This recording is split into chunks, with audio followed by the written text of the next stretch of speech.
it, so don't worry about that. We're all used to it. It's That's fine. the brainwashing frequencies, isn't it? Yeah, that's it. Right, what I want to do is basically, thanks for all coming back on time. And no, we've got a busy day, there's quite a few there. If this might let us know if it keeps intermittent, let us know, guys. Next up is Ben, our Ben, and he's going to be doing it. Ben was a hospital quarter, he's been through quite a lot in the last year. We were talking, I mean, it was a good year ago now, Ben, and said, you know, good things are going to happen from his situation, which I know he's going to go into. For him to be standing here now doing talks and what happened through basically trying to put the information out that we're all subjected to and spread the word, that's ultimately was part of the main reason why he lost his job as a hospital porter, yeah? So Ben now is going to, a few of the subjects that Ben's going to be enlightening us. It's a great privilege to have him in. He's been about, it's part of my awakening, as I know as many others. So guys, put your hands together for our Ben. Thank you.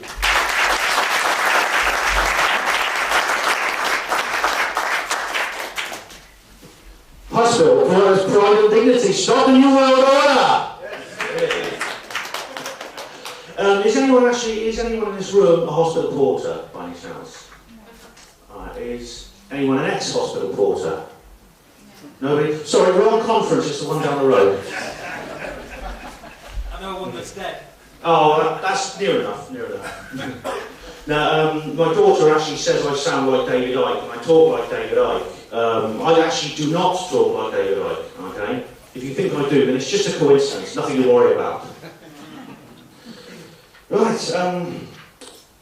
you'll notice that when I asked if anyone was a hospital porter, I didn't put my own hand up. I put my own hand up when I said, is anyone an ex-hospital porter? And that's because, as Paul said, I was a hospital porter, I'm not anymore. I was a hospital porter for 23 years, and my service was unblemished, and even no false modesty here, it was exemplary.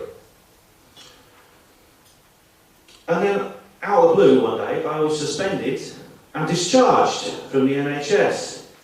Now, this afternoon you're going to hear Tony Farrell. He, as many of you already know, was also suspended and discharged from the police force.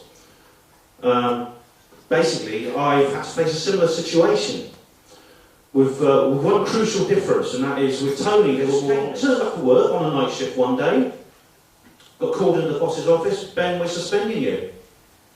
I had to hand over my ID, my equipment belt, everything. And I asked why, and she says, I can't tell you. The following morning, I phoned up my shop steward and I said, I was suspended last night. He said, why? I said, I don't know. He said, what do you mean you don't know? Didn't they tell you? And I said, no. In fact, it was a week later when I found out the reason they gave me that I'd been suspended. They said that somebody had complained about what I was doing on Hapanwo. That's my blog, my YouTube channel, the radio show and everything else. And I was dumbfounded because I've been doing Hapanwo for 5 years and I made no secret about it either. Everyone at work, everyone at the hospital knew what I did. I spoke to them about it. Sometimes I was laughed at, sometimes I was called nuts. Some people were encouraging. But everybody knew it, including the readers and viewers I had in senior managerial grades. And then somebody suddenly complains and they have to investigate. Well, to cut a long story short, I went through a disciplinary procedure and was dismissed. It is a long story, I don't have time to tell it all today, but there's so many suspicious elements to what happened to me. I mean, they never said, as they did with Tony, we're suspending you because of your views about these subjects, and we're sacking you because of it. You see, firstly, you don't just suspend someone out of the blue. You try to, if you're an employer and you have a member of staff, you only suspend them when you have to if they've committed the most serious offence. Suspending someone, it's very, very hard work. It generates a lot of paperwork, it costs a lot of money. I think they suspended me and let it sack me because they panicked. Because somebody high up in the Department of Health phoned them up and told them to get rid of me. Can't prove it, but no evidence at all. It's the only thing that fits. I spoke to an industrial solicitor, and I said, I want to sue my former employers for fraud. It's not unfair dismissal, it's fraud. They said, I can't take your case, sorry. And I said, well, don't you think it's weird? And this guy said, yes, if you asked me to comment informally, I would say what happened to you was extremely suspicious. In fact, in 20 years of practicing industrial law, it's the most unusual case I've ever come across. But I can't take your case. What is the crucial factor here? It's not just a breach of normal procedure and normal practice in terms of my suspension. It's the fact that less than 2 weeks before I was suspended, I was interviewed by several national newspapers and they published articles about me. Now, could that be a coincidence? Well, you can never disprove it. When someone cries coincidence, you can never disprove it. That's the problem. Now, how did I get into this business? How did I wake up, as the saying goes?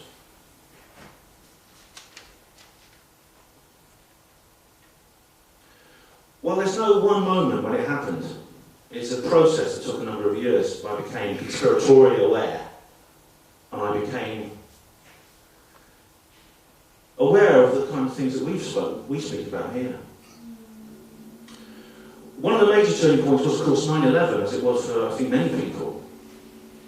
Another was in 2005. In 2005, my 10-year-old daughter came home from school and said, Dad, the teachers at my school want to take my fingerprints. They're taking all our fingerprints. And I said, what? And she said, yeah.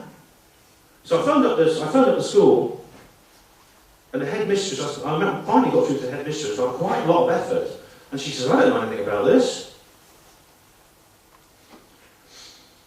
It turns out there was an announcement in the school newsletter, which I didn't read very properly to my discredit, but it was on page 4, a little box at the bottom. It was an announcement that the school said, we will be taking the fingerprints of all pupils in order to create a library electronic database. Not do you mind if we do, we are going to. They didn't even ask our permission. When my daughter was at school, if the school teachers wanted to take her for a trip to the park, they used to send a permission slip, which I had to fill in. Yet they were going to take her fingerprints without so much as a by your leave. I phoned back, trying to get hold of the headmistress. She wouldn't answer my calls. Eventually, the librarian gave me a call at school. It's all right, Mr. Emlyn Jones. This system doesn't take the whole fingerprint of the child. It just takes one little segment. And I promise you, the database will only be used for the library and for nothing else. And I said, well, several problems with that is it doesn't really matter what you say you're going to use the database for. You can easily change your mind at any time. When it comes to Big Brother, we have to deal with capabilities, not professed intents. And the second problem, and I think the biggest, is the cultural and psychological aspects of this. It's programming the youngest members of our society to accept Big Brother surveillance and biometric ID as normal. If they brought it in today, we, adults, will remember a time when these things weren't around. We'll realise that it's new. Like Winston Smith in 1984, because he was a sort of like middle-aged adult, he remembered his childhood before Big Brother took power, the nursery rhymes he used to sing, things like that. It was the children, he said, he had to really fear, because they were the ones who'd been born into the Big Brother state. They'd grown up in it, and they didn't know anything else. Anyway, the headmistress still refused to take my calls, so I wrote a letter saying, Dear Miss, you must not take any biometric data from my daughter at all. If any staff member tries to, I've instructed her to refuse and refer that staff member to me. And she went through her school career without being fingerprinted, but other kids were. I went up to the parents of those children, I tried to talk them out of it when I was picking up my kid from school. Some of them listened to me, others didn't. Right, so you know, what's going on? How do my life experiences fit into the bigger picture? That's the question. Now, I'm going to talk to you about a few things today which, if you're not familiar with this information, you might find a bit strange. Now, Rob B just now was telling us how he believes in solutions and he doesn't get involved in esoteric matters, and that's fair enough, and I quite agree, we do need solutions. And what's more, the work that Rob is doing in terms of the politics, the legal matters, the philosophy, is absolutely vitally important. And I'm equally active in these areas as well. But at the same time, the esoteric is a part of our life, is a part of this world. And whether we like it or not, we have to face up to it. And I think the esoteric is related to what Rob has said, and what the speakers this afternoon will say, and what a lot of the rest of you here have ideas about. I'll explain how it is related. I'll explain that what I'm about to tell you is not intended to be an alternative to what the other speakers are going to say today. It's not something instead of what they say. What I say is something that I intend to be complementary.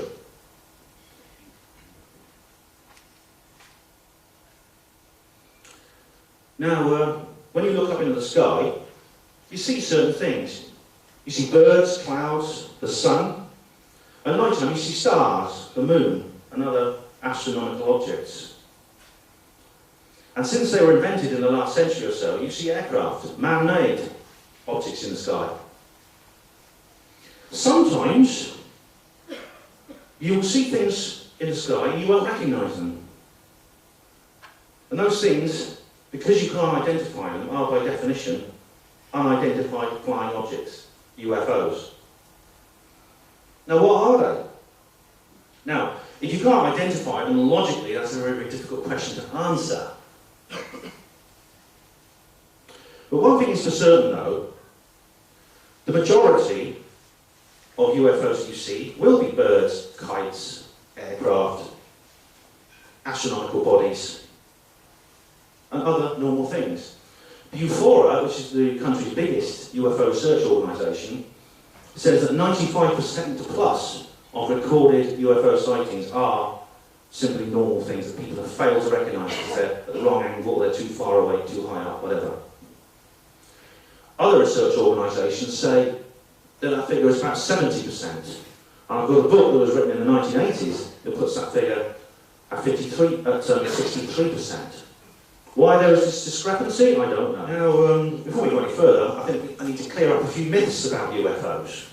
Number one, they are all birds, and Chinese lanterns, and aircraft, and kites, and heavenly bodies, and lighthouses, weather balloons, lorry loads of burning manure, driven by parachute test dummies, of course, or joyriding ice cream vans. My absolute favourite, I think, is the lorry of manure. I mean, what a pile of manure that is. Myth number two. Nobody saw UFOs before the 1940s. The theory is that it was in that decade that alien and sci-fi movies in the cinema became popular, and so people started seeing these things in the sky because they'd seen them in the movies. This culminated in the pivotal year of 1947, when there was a sighting by Kenneth Arnold, which coined the term flying saucer, and the Roswell incident, which I'll come on to more in a second. Rubbish. People have been reporting UFOs for as long as written records exist. The oldest actually reported UFO sighting I can think of is probably the visions related by the narrator of the book of Ezekiel in the Bible. There are 15th century paintings of UFOs, and there are even cave paintings of UFOs.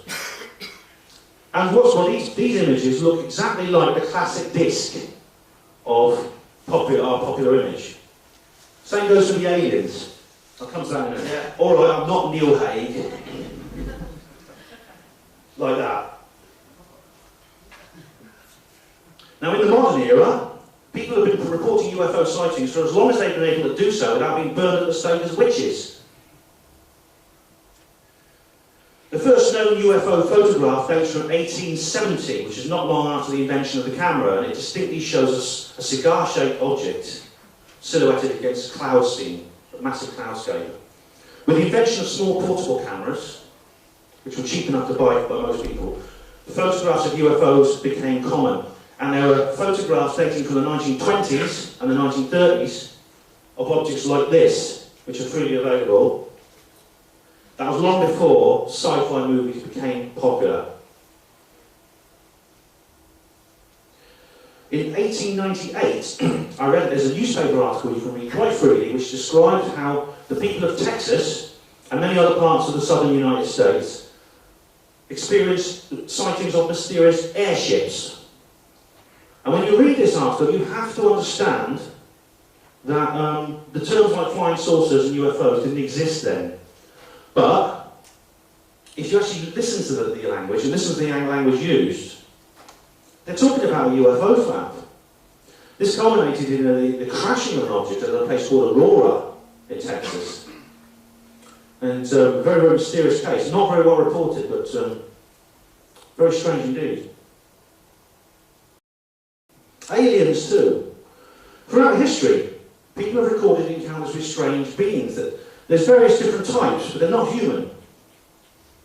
And even iconic ones, like the iconic ones you see in fiction, in films like Close Encounters of the Third Kind, you see them, as I say, dating back descriptions from various texts that date back a long, long way, including from India, China, and other places. And again, even cave paintings. Beings like this. I'll try and draw one. Abel the Alien. Myth number 3. If they're not trucks of manure flying through the sky, it's accompanied by lighthouses levitating, then they are absolutely certainly aliens from other planets. Definitely aliens from some other planet. This is called the classic extraterrestrial hypothesis. It means that what it says is that these craft are basically nuts and bolts machines which are spacecraft similar to our own, like our space shuttle, but far more sophisticated. And they fly by these creatures, which are basically flesh and blood beings that have evolved in physical form like we have. And they come from some planet, like maybe Mars, or somewhere outside the solar system. A planet which we would be able to see if only we had a good enough telescope. That is the classic extraterrestrial hypothesis. But there's very little direct evidence to say that this is the case. At least not in all cases, certainly. UFOs may actually be a very different animal to that. In fact, they may be a wide variety of phenomena, including classic extraterrestrials. But I think that most of them are something else. I think they might be related to ghosts. Now, in terms of ghosts, what are ghosts? They're kind of collective, generic name for a whole series of phenomena, I think. And I think there is some overlap with the UFOs. There are myths about ghosts as there are myths about UFOs. For instance, that ghosts, the most likely place you can see a ghost is at a graveyard. It's usually some cowl figure with a white thing clanking chains and stuff like that. That's not true. You're as likely to see a ghost in a graveyard as anywhere else. Another thing, that ghosts only appear at night. In fact, ghosts are almost likely to appear in daylight as they are at night. There's a myth, the ghosts tend to appear actually where there's been a lot of suffering, a lot of pain, a lot of death. Murder scenes are often haunted, battlefields. And the absolute number one spot is hospitals. And I'll come on to that, because that's very, very important. I actually was on night shift one night. I was serving in the A&E department. I came to work, came on duty. I was told that a few hours before I was on duty, how I wish it had happened when I was there, one of the nurses came running out of the emergency assessment unit. Now, just to explain, the emergency assessment unit is a side ward of A&E. It's called a different name so the government can put people in there and say they're beating the waiting lists. The waiting times, sorry. But it's basically part of A&E. Anyway, the nurse came running out of there screaming, and I deduced that she had actually seen a spectral apparition on that ward. No reports made, no incident forms filled in, people just went back to work. And it's surprising actually how often this happens when these things occur, things we don't expect, things that don't fit into our accepted view of what is possible and impossible. And I had another interesting experience myself. I've had these experiences myself. I've seen a little boy kneeling on the floor of my bedroom. Something very, very strange happened actually when I was on my way back from visiting my girlfriend once. I live in Oxford, my girlfriend lives in Nottingham. Just a few weeks after we first started dating, I was on a train home one night to Oxford. And I was laying it was dark outside, around this time of year. And of course, if you're on a train and it's dark, the windows become like kind of mirrors. And they reflected the interior of the cabin very accurately as a mirror, like one of these mirrors almost. And I was sort of leaning back in my seat, and I was in that half asleep state where my eyes were open but I wasn't really awake. And I was staring at the window like that, and I suddenly realised someone was standing in the aisle of the train, looking at me. Standing completely still. I could see him straight ahead as a reflection, but I could see the actual person in the corner of my eye, standing in the aisle on the left side of the cabin. And I felt this individual just standing there. I watched him as he watched me. I didn't feel threatened. I didn't feel any particular warmth from this individual, but I felt I was under intense scrutiny. This apparition was a humanoid. It looked like a human. In fact, it looked like a middle-aged man with thin, dark hair. And he was wearing a white jacket, like a bar steward's jacket.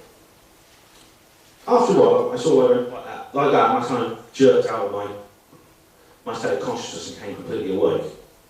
I didn't think much more of it, but when I went back to see my girlfriend, next time I went to visit her, I told her about the experience. She gasped. She went upstairs and she got her photo album and brought it down. She showed me a black and white photo of a man with thin hair and a white bar steward's jacket, standing behind the bar of a pub. And she said, "Is that the man you saw?" And I said, "Well, it looks a bit like him. I can't be 100% certain, but it looks a bit like him." She said, "That's my dad, and he died in 1980. One of the myths of ghosts is that they're all dead people. And I don't think they all are, but some of them are. And if that was indeed my girlfriend's father, I can form a theory about why he was keeping an eye on me. He was doing the same thing that living fathers do with their daughters. He's interested in what kind of blokes are hanging around with her. As I said, you can see the ghosts of living people too. You can even see your own ghost. It's called a doppelganger. That's a German word which means you're walking double. Now, if you see one of those, it's supposed to be bad luck or something, but if you do see it, don't panic, alright? That's not certified. Now, I'm not a paranormal investigator by profession, I should say. I don't even do it seriously as a hobby. But I'm going to talk about something that very few paranormal investigators do, and that is the politics of the paranormal, how it fits in to the rest of human society. And I'm not just talking about ghosts, I'm not just talking about UFOs, I'm talking about things like cryptozoology as well. This is the study of unknown animals, like Loch Ness Monster or Bigfoot. For some reason, which I'm not 100% certain about, governments badly need us to think that these things don't exist. And I'll tell you, they expend an awful lot of energy and effort in trying to maintain this illusion. Persuading us these things just don't exist, and they use a variety of methods, which I'm going to explain. Firstly, the media. What's a typical UFO story? A typical UFO story is they report, the newsreaders usually have smirking faces, and they say people have seen strange things in the sky over somewhere. Then they have a reporter live on the scene, and the X-Files theme is playing in the background. And then he's halfway through his report, and suddenly somebody else above the frame of the TV screen will dangle a model flying saucer on a string. Just one of these, just dangle them in front of him, and he sort of goes, either that or a marionette of an alien, like that. And everyone in the studio will have a good laugh. Occasionally they'll bring on some experts.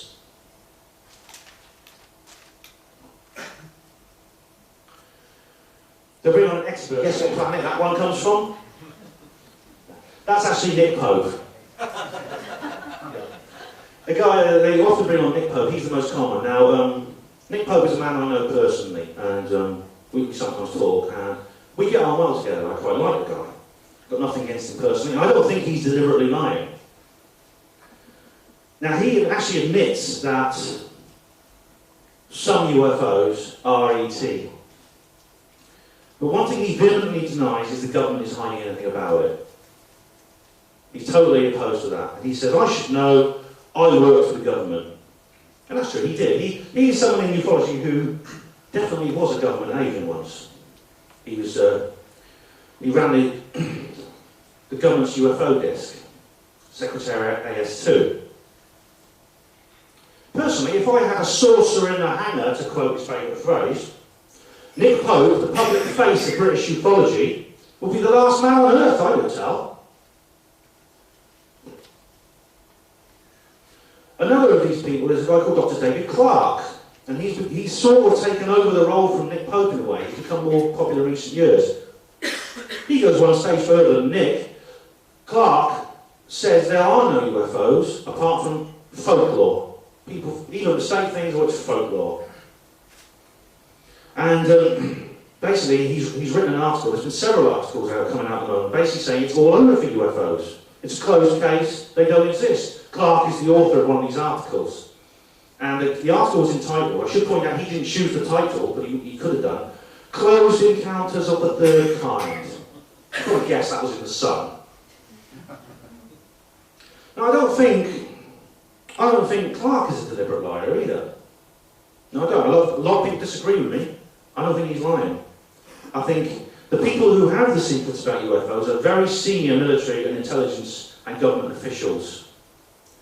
I mean, it would be a massive liability to have someone on TV all the time with all that information. I mean, what if they decided to spill the beans? Supposing Nick Pope or Dave Clarke were on Richard and Judy, and they said, wait, it's all nonsense, I've been lying to you. UFOs are real. And the director couldn't cut that quickly, it would go out to everyone. No, the people who, the real secrets, are never allowed any contact with the media. The manipulators of the media don't recruit people to lie for them. They simply make sure that people with the right views, the convenient views, are given all the publicity. When there's a news report about UFOs next, ask yourself, you'll see even Nick Pope or Dave Clarke on it. I absolutely almost guarantee it. With a few notable exceptions, you never see anyone else. Why is Scott Felton never told on TV?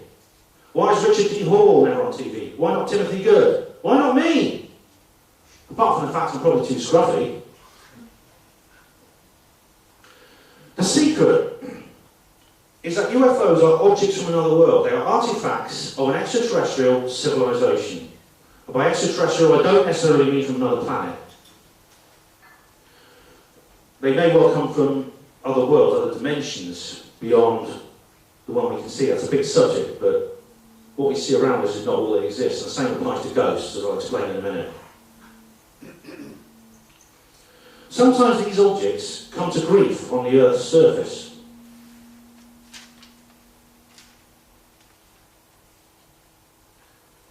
When this happens, they are often secretly salvaged by the government, including the beings that are piloting them. This kind of thing is called a Roswell, and it's only a matter of time before it is entered into the Oxford English Dictionary under that definition. It's named after the Roswell incident, which took place in July of 1947, which is the first. It wasn't actually the first of these cases, but it was the first one that became famous. It is still the most famous.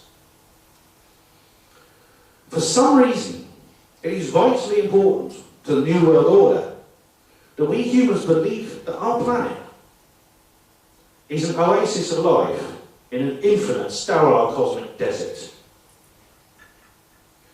They sweat buckets and they jump through hoop after hoop after hoop to maintain this illusion.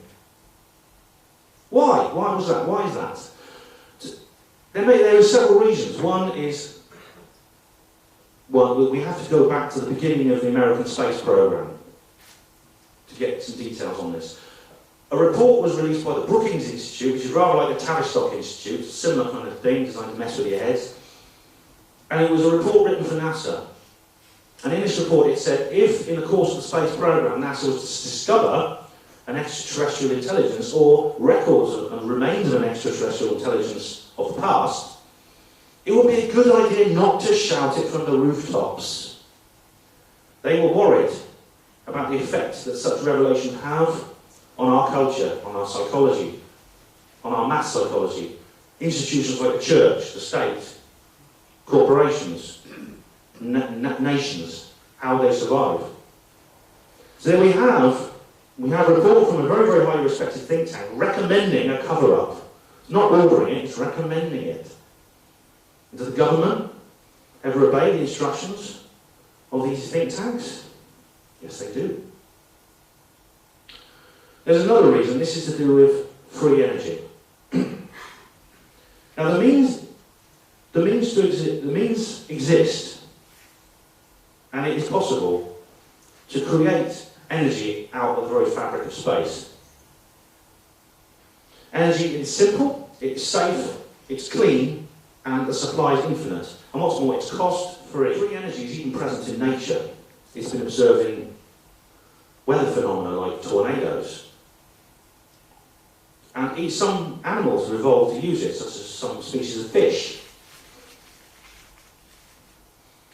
Now, free energy, if it was in use, would form this world in an unimaginable way. I mean, you should think for a moment about the changes that would happen if we had free energy. It would solve nearly all the world's problems.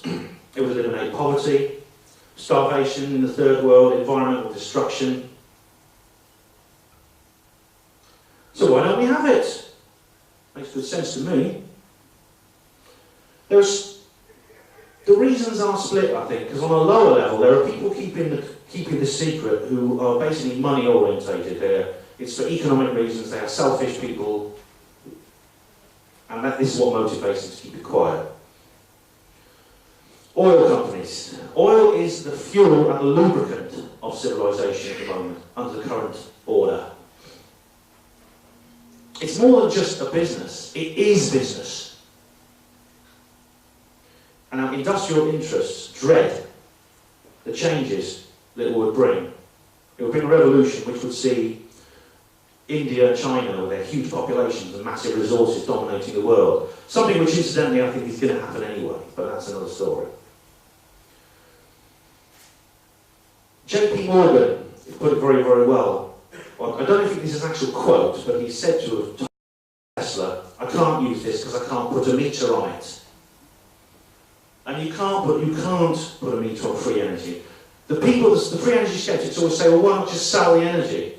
If it was real, people would be trying to sell it." No, you can't. It's ridiculous. It's like putting an anemometer, a wind measuring device, on a sailing ship attached to a meter and charging the skipper for the use of the wind.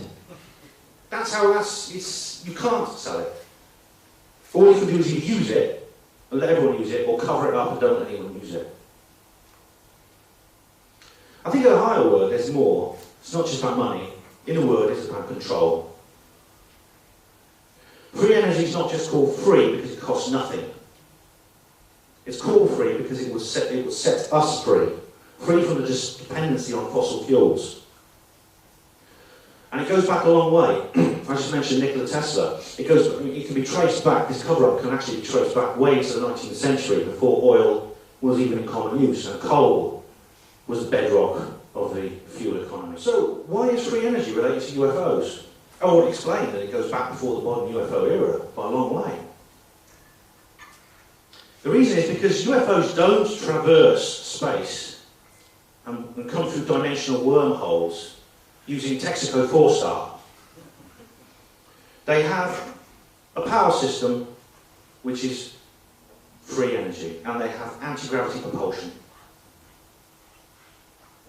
Now, at these Roswell events I've explained about, the government has actually salvaged these craft, and what's more, they have managed to work out how this system works, and they've built working replicas. That is the story coming out from high-level whistleblowers at the moment. This is the realm of exopolitics, the realm of the disclosure movement. And I'm a big fan of that. I go to the exopolitics conferences, and I do admire the people who do it, but I differ from many of the people involved because I don't think willing disclosure is possible. I don't think it matters how many times you write to your MP. I don't think it matters if you camp outside the White House. You're not going to have willing disclosure. I mean, the reasons, one of the reasons, is are you seriously going to sit down for your dinner and see David Cameron, or if you're in America, Barack Obama, or some other head of government, saying, you know, UFOs are real. We discovered that 80 years ago. And what's more, we back-engineered their propulsion and power systems, free energy, you know. We forgot to tell you. Sorry. Do you think that's going to happen? No, because while they were listening to that speech, every single person sitting in front of their television would be listing in their heads all of the world's history for almost a century and thinking how different it would be if this had been declassified. You know, it's the worst kind of confession imaginable. It's worse than confessing a murder. It's worse. It's effectively confessing to ecocide and the murder of 1 billion people. Because all the environmental destruction, all the wars for oil, all the starvation, all the poverty, it's all been for nothing. It was all preventable. No, disclosure will come when we, for humanity, break into an empty Area 51 and basically knock down the door of the cellar. The problem is, you know, when I talked about Cameron, you know, or Obama making a speech like that, I mean, we also, on top of all that, you know, it's the problems I spoke about earlier, the Brookings Institute, and the problems associated from their point of view with free energy. Now, why is there a ghost cover-up, do you think? Surely ghosts doesn't really matter. How does it matter in terms of the politics of this country, this world, if ghosts are real or not? Now, that's a more difficult question to answer than the UFO issue, and I'm not entirely sure of it. It could be connected to the Brookings Institute idea, that in terms of they don't want to know, the government don't want us to know there's life out there on planets. They also don't want us to know there's life in other dimensions. And I suspect that a lot of ghosts are actually bleed overs. It's when the dimension, you know, because universes, there's many universes in hyperspace, and sometimes they blend, they could bleed over, and you actually see briefly into another universe. That's what I think a lot of ghosts are. But it's impossible to address the issue of ghosts without addressing the issue of the reality of life after death. Now see, it seems that governments have an aversion to that. They have an aversion to the concept of the afterlife. They want us to believe one of two things. Firstly, they want us to believe the religious model, and that is, we have a soul, it belongs to God. God created it, God will take it back, and either send us to heaven or hell, depending on how good we've been, or whether we put any coins in the pot of the church, or whether we turn a blind eye when the priest is raping the children. Yeah, you go to heaven if you do that, apparently. Personally, if that was me, I'd rather go to hell. I think I deserve it. Another one is the science model, and that's science in quotes. The science model says that you're an animated piece of meat. You didn't exist before your birth. All your thoughts, feelings, emotions are created by the brain. Your sense of consciousness is a product of the brain. All through your life, you're a helpless plaything of random chance. And at the end of your life, your brain stops working, you'll cease to exist forever. That's the science model. Now, religion, those two models are portrayed in the media as opposites, as enemies fighting each other, two opposites. You have to pick one side or the other. You'll get Richard Dawkins debating with some priest, and he'll go, I think that God is a delusion. There is no evidence for the God hypothesis at all. It's all primitive superstition. On the other side, you get some priest or something going, you know, Richard, you may not believe in him, but there's a man called Jesus Christ, and he loves you, and I will pray for your soul. These are the two choices we're given. There's no third option in conventional wisdom in conventional society. Anyone who suggests the first option, it's very interesting to see what happens, because both religion and establishment of science will stand side by side and unite in condemnation of these people. They'll join forces and attack us, you and me, if you have these ideas.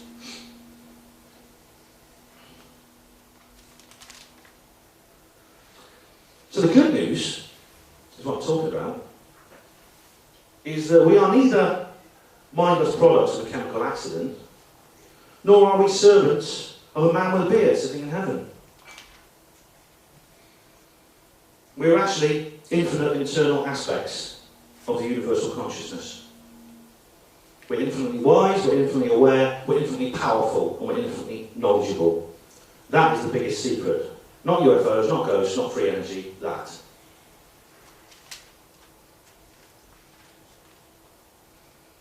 So I say we should be spiritual. I was walking along the road the other day, we were touching trees just last night. Now, some people will say, well, that means you want to detach from reality, you want to become, and you want to go into some sort of new age deal and forget about everything else and forget about the world. No.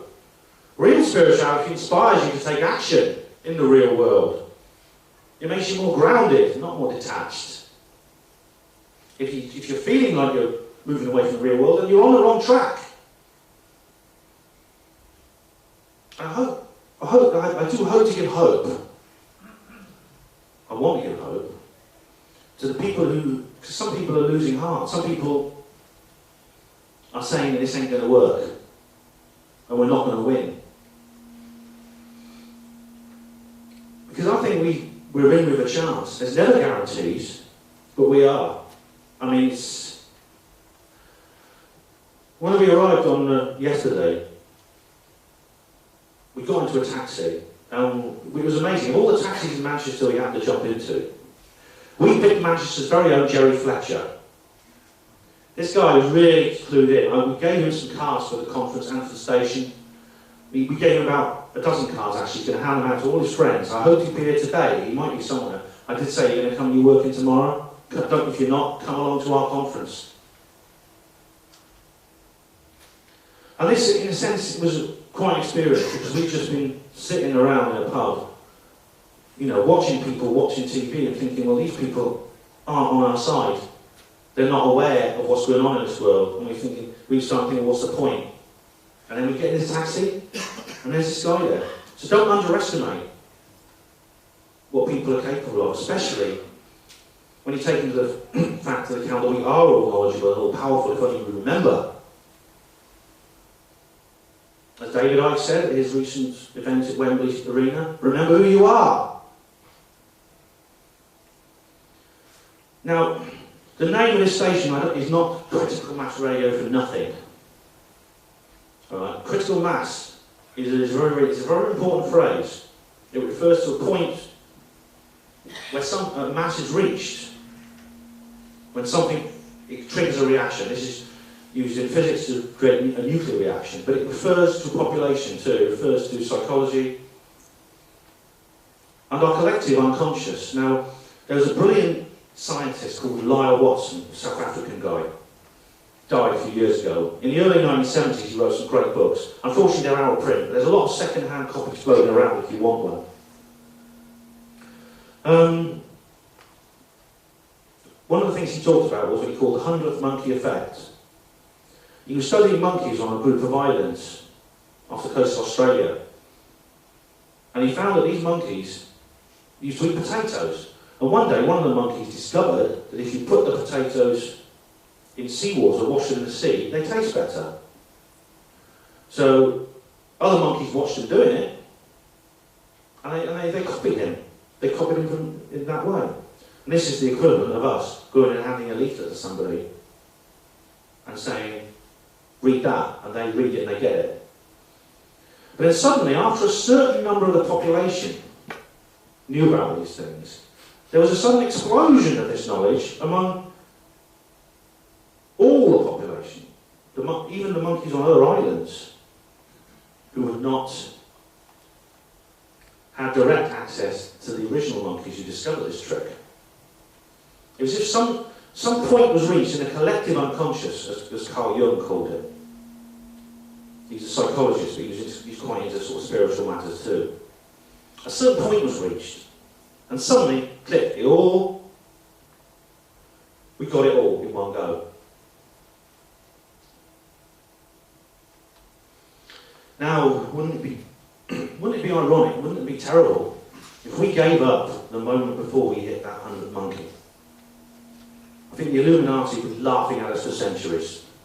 Just don't give up, keep going. Keep trying, everything you do, keep at it, whatever it might be, whatever your subject interests are, whether it's the law, whether it's politics, whether it's UFOs, anything. Keep going, keep plugging away. Because when you hit that 100th monkey point, suddenly, in a very much short space of time, you will see results, big results. And there's bad news associated with that, because we can't play victim. Alright, Alex Jones does this a lot. He talks about, he's a Illuminati scum!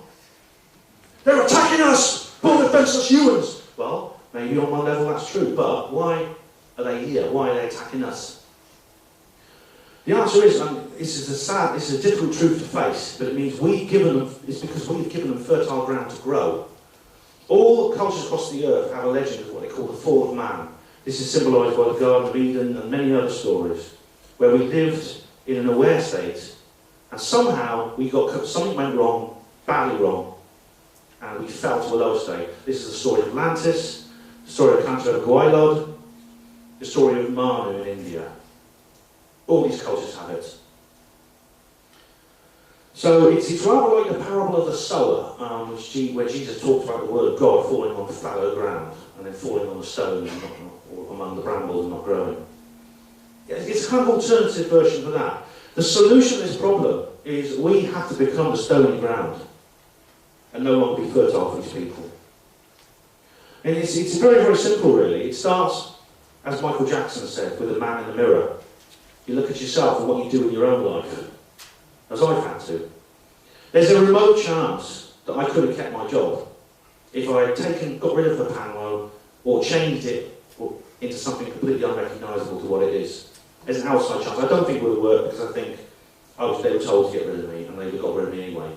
But some people were saying, well, there's a chance it might work, so why didn't you try and keep your job? The answer is because, as I've often preached, and I'd be a hypocrite if I didn't practice what I preached, if it ain't right, don't do it. And if it ain't true, don't say it. It's that simple. So I hope you enjoyed that. Hospital Porters, Pride and Dignity, stop the New World Order!